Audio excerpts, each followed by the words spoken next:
Alhamdulillah konsultan politik Pak Jokowi dan Prabowo kali ini M. Kodari mendapatkan tugas penting dari Pak Prabowo Subianto.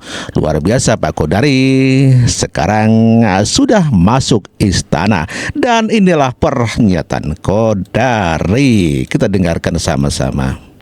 Pak, hari ini akan dilantik, kemudian apa yang jadi harapannya dan mungkin sudah ada arahan khusus Pak? Kalau arahan khusus rasanya belum, baru secara global.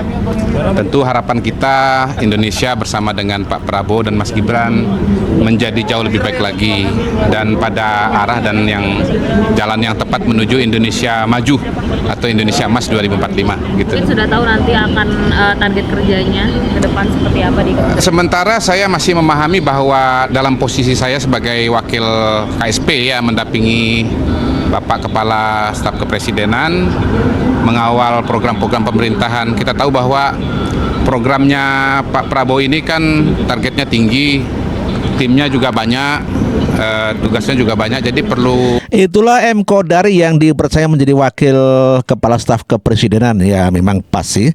Seperti Mas Hasan Nasbi juga diberikan tugas, dia malah sebagai dikata dalam merupakan juru bicara istana begitu ya.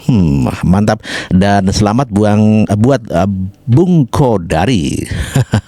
Sementara Yusril Iza Mahendra mendapatkan tugas khusus dari Presiden Prabowo Subianto menjadi Menko Hukum ya. Jadi kalau dulu adalah Menko Polhukam atau Menkumham, antara hukum dan HAM, namun sekarang hukum sendiri, HAM juga sendiri. Kita dengarkan pidato Pak Yusril Iza Mahendra pada saat mungkin lepas sambut di hukum ya, masalah Menko Hukum begitu ya. Sore hari ini kita bersama-sama dapat hadir dalam keadaan sehat walafiat di Kementerian Hukum sekarang ini, atau dulu Kementerian Hukum dan Hak Asasi Manusia.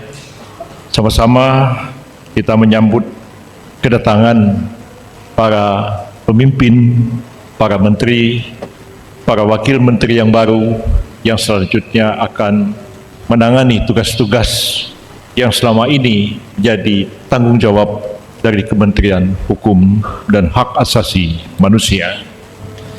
Saya teringat pada tahun 1999, sudah lama sekali, ketika itu saya dilantik sebagai Menteri Hukum dan Perundang-undangan di kementerian ini, dan hanya beberapa bulan kementerian itu berubah nama dan ruang lingkup tugasnya menjadi Departemen Kehakiman dan Hak Asasi Manusia.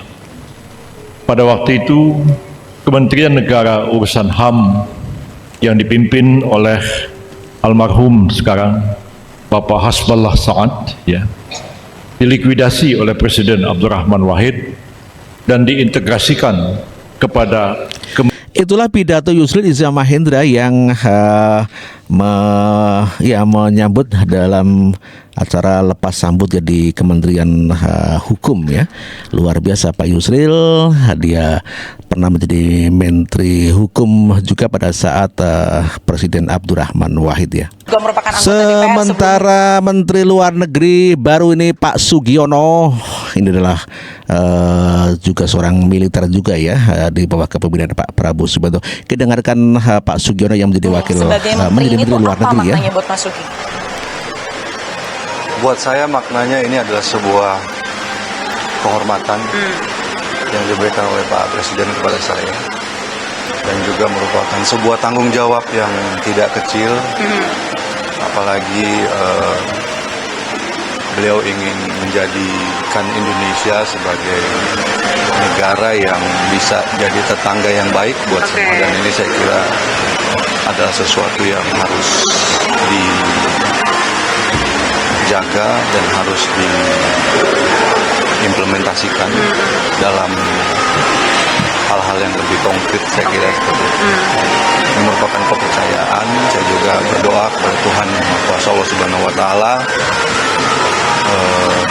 jika nanti memang hari ini dilantik, Bentar lagi ya Mas ya, jadi dong. Itulah Menteri Luar Negeri Sugiono yang masih terlihat sangat muda sekali, namun demikian dipercaya oleh Presiden Prabowo Subianto. Sebelumnya Presiden Joko Widodo mempercayai kepada perempuan, yakni Ibu Retno Marsudi, yang 2 kali di dalam pemerintahan Pak Jokowi menjadi menteri 2 kali dalam kabinet Indonesia Bersatu. Namun demikian di Indonesia Merah Putih, Pak Sugiono lah yang akan menjadi menteri luar negeri. Sementara istri Ahok, ya, mantannya yang bernama Veronica Tan telah dilantik sebagai menteri PPA barangkali ya. Kita dengarkan pada saat pembacaan pelantikannya.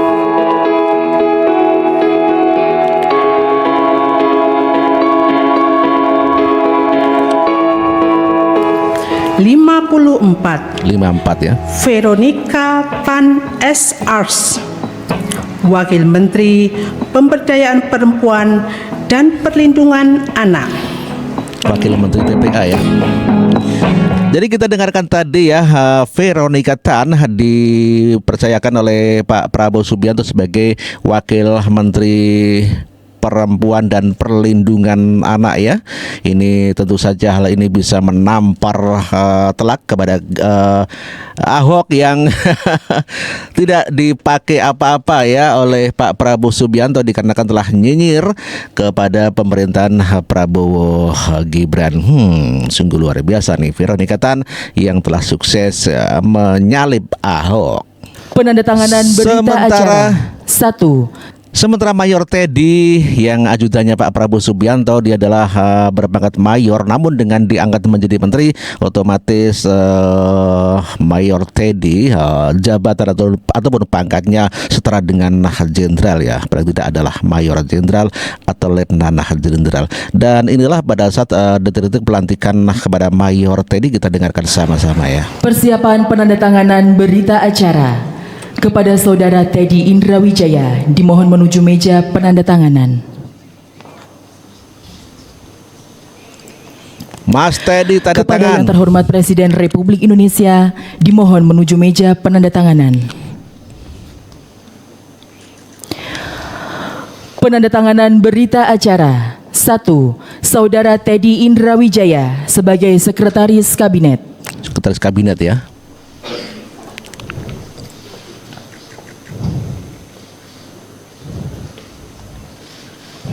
Ini penandatanganan kita saksikan sama-sama kepada Mas Teddy yang dipercaya menjadi Menteri Sekretaris Kabinet ya, masih muda.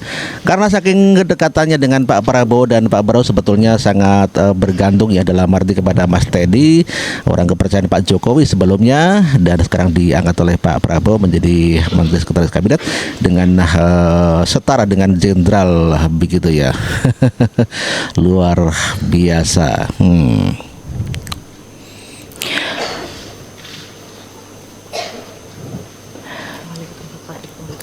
Kepada Sekretaris Kabinet kami persilahkan kembali ke tempat.